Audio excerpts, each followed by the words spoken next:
Hello. हाय doctor वानी, मैंने art cafe में बात करके सब सेट कर दिया है। आई जस्ट होप आपको इस सबसे देव की मेमोरी वापस लाने में मदद मिले। Thank you so much. I also hope so. All the best.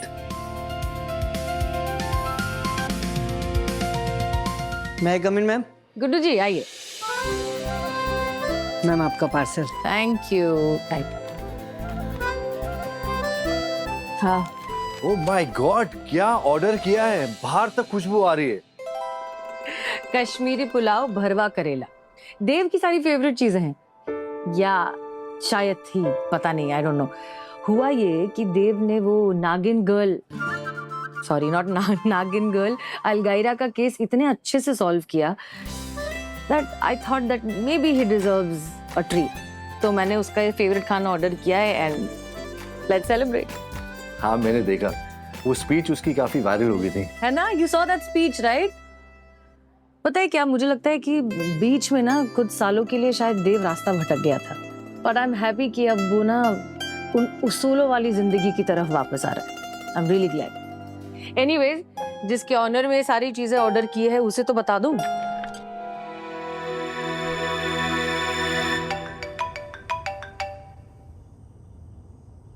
हाय सृष्टि। भरवा करेला, कश्मीरी पुलाव और पुदीने का रायता। मेरे फेवरेट फूड आइटम्स की लिस्ट ये क्यों बता रही हो मुझे? कहीं जिया के साथ कोई शर्त तो नहीं लगी? नहीं नहीं, ये सारा खाना मैंने अपने केबिन में ऑर्डर किया है तुम्हारी विक्ट्री सेलिब्रेट करने के लिए। आ जाओ जल्दी। ओहो, हॉस्पिटल में होता तो झट से आ जाता, लेकिन वो एक्चुअली डॉक्टर वानी मुझे एक आर्ट कैफे में लेके जा रही है और हम ऑलमोस्ट पहुंचने वाले हैं। Oh okay. सॉरी, हमको तुम्हारे प्लान के बारे में पता नहीं था, अगर पता होता तो। नहीं नहीं, अरे प्लीज उसमें सॉरी की कोई बात नहीं है। मैंने ऐसे ही सोचा कि सरप्राइज दे देती हूँ। No no problem, you guys enjoy. तुम भी आ जाओ ना, एक साथ सेलिब्रेट करते हैं। वैसे ये जगह काफी स्पूकी लग रही है, हम काफी टाइम से हेडलाइट्स के भरोसे पे चल रहे हैं। नहीं नहीं, मैं कैसे आ सकती हूँ, मैंने भी तो खाना यहाँ ऑर्डर किया है ना। तुम लोग एंजॉय करो। ओके।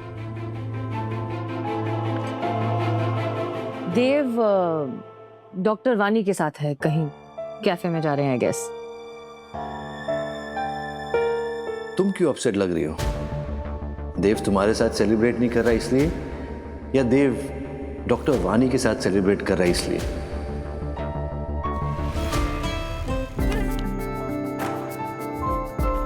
एक्सक्यूज मी मैम, मैंने सारी अरेंजमेंट कर दी है। आपको कोई और चीज़ की ज़रूरत हो तो प्लीज़ मुझे बताइए। थैंक यू जी। चलिए अब आपकी बारी। डॉक्टर वानी, हम यहाँ पे सेलिब्रेट करने आए ना? हम सेलिब्रेट ही कर रहे हैं। इनफैक्ट स्पेशल सेलिब्रेशन के लिए मैंने ये जगह प्राइवेटली बुक की है। चलिए लगाइए अपने हाथों में रंग। तो हम ये छोटे बच्चों वाली एक्टिविटी क्यों कर रहे हैं? डॉक्टर देव, कभी कभी बच्चों जैसी हरकतें कर लेनी चाहिए। जैसे जैसे हम बड़े हो जाते हैं, हम जिंदगी कम जीने लगते हैं और संभलना ज्यादा सीख जाते हैं।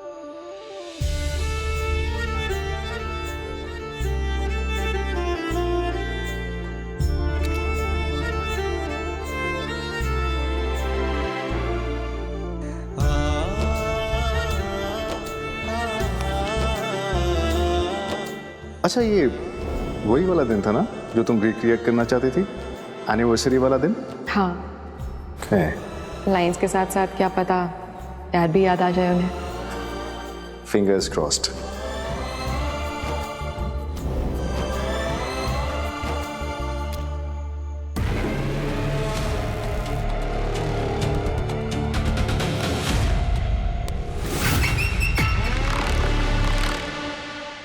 वानी, मुझे आज पहली बार पता चला कि जिंदगी में अगर असली खुशी चाहिए तो अपने अंदर के बच्चे को जिंदा रखना बहुत जरूरी है। Thank you.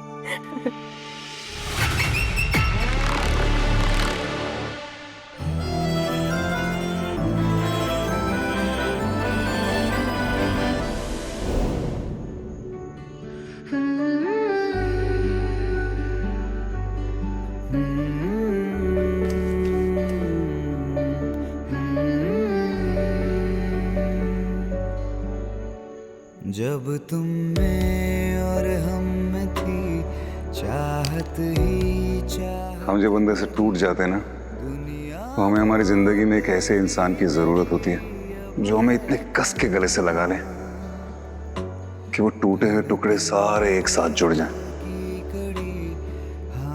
मेरी जिंदगी में वो इंसान तुम हो वानी। तुम्हारी वजह से फिर से मुझे प्यार का एहसास हुआ। प्यार? हाँ, मैं तुमसे प्यार करने लगा हूं। जब किसी के बिना रहा ना जाए तो वो प्यार है। जब बातें करते करते वक्त का एहसास ही ना हो वो प्यार है। जब खामोशी में भी एक दूसरे की बात समझ जाए तो वो प्यार है। जब दिल का सुकून पाने के लिए माथे से माथे को जोड़ लिया जाए वो प्यार है।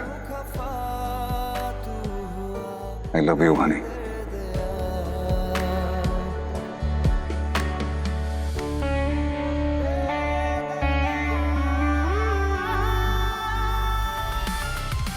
वैसे देव, तुम जंगल में कर क्या रहे थे? जंगल नहीं था वो, बड़ा ही खूबसूरत सा एक आर्ट कैफे है वहां पे। वहीं ये आर्ट नमूना मिल गया था, ये सत्येंद्र तिवारी उर्फ भूतनी भाभी। मतलब मुसीबत तुम तक ना पहुंची तो तुम मुसीबत तक पहुंच जाते हो। नहीं, लेकिन वहां जाके फायदा हुआ, क्योंकि जब मैं वो हैंड प्रिंट वाला आर्ट वर्क कर रहा था ना, उस वक्त मुझे फ्लैशेस आए।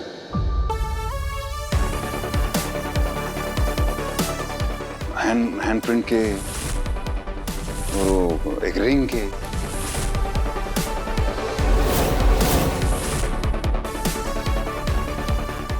रिंग के?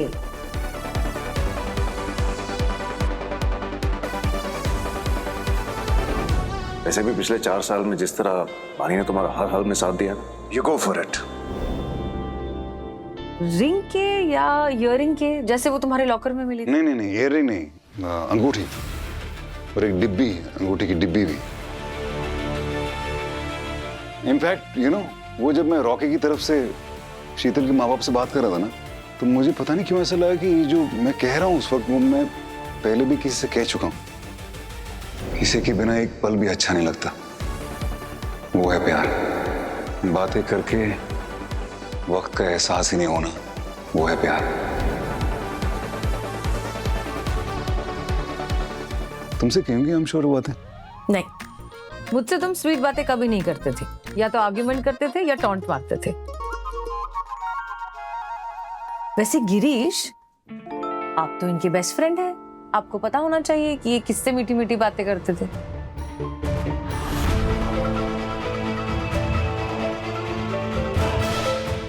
वेल, इम्पोर्टेंट ये नहीं है कि किससे बात करते थे, लेकिन इम्पोर्टेंट ये है कि देव को धीरे धीरे बातें याद आ रही हैं। You are right. डॉक्टर वानी, बहुत अच्छा काम किया आपने कि आप देव को आर्ट कैफे ले गई। किसी दिन हम सब भी चलेंगे। Yes, sure.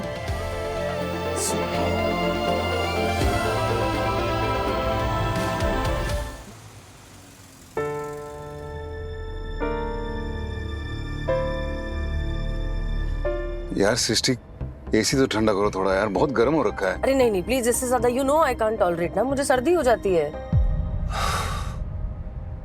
प्लीज यार। No no no no no, बिल्कुल भी नहीं। बाहर की धूल, मिट्टी, पोल्यूशन सब कुछ अंदर आएगा और फिर एलर्जी हो जाएगी दोनों को। इसीलिए मैं तुम्हारे साथ ट्रैवल नहीं करता हूँ, क्योंकि मुझे पता है तुम सिर्फ अपना करती हो। एक्सक्यूज मी, हम दोनों ने रूल बनाया था कि जब तुम्हारी गाड़ी में बैठेंगे तो एसी तुम्हारे हिसाब से चलेगा, फुल चिल्ड। लेकिन जब मेरी गाड़ी में है तो मेरे हिसाब से प्लेजेंट टेम्परेचर पे। देखो, मैं बहुत टाइम के बाद तुम्हारी गाड़ी में बैठ रहा हूँ। ओके? 7 साल बाद।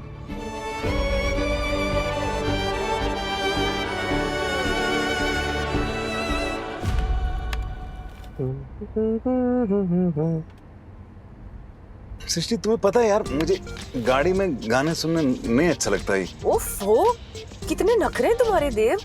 एसी बढ़ाओ, गाने मत चलाओ, ये करो, ये मत करो, खिड़की खोलो, खिड़की बंद करो। इससे बेटर तो मैं वानी के साथ चला जाता, कम से कम शांति में ट्रैवल तो करता। हाँ तो चले जाते ना उसके साथ। वैसे भी आजकल उसी के साथ घूम रहे हो। गए थे ना वहाँ आर्ट कैफे। वैसे तुम्हें ये सारी चीजें कब से पसंद आने लग गई? I am surprised. अच्छा ठीक है, रो मत, कर रही हूँ कम टेम्परेचर। अच्छा ठीक है, प्लीज कर दो जो करना है, तुम छींकना शुरू हो जाओगी। तुम्हारी सड़ी हुई शक्ल देखने से अच्छा है कि मैं 2-4 बार छींक लूं। तो अब तुमको मेरी शक्ल से भी प्रॉब्लम है? प्लीज, मैं नहीं चाहता हूँ कि तुम्हें सर्दी हो जाए, इट्स कंटेजियस। मुझे वो एग्जाम देना है अभी, please I have to give my best. लो यादें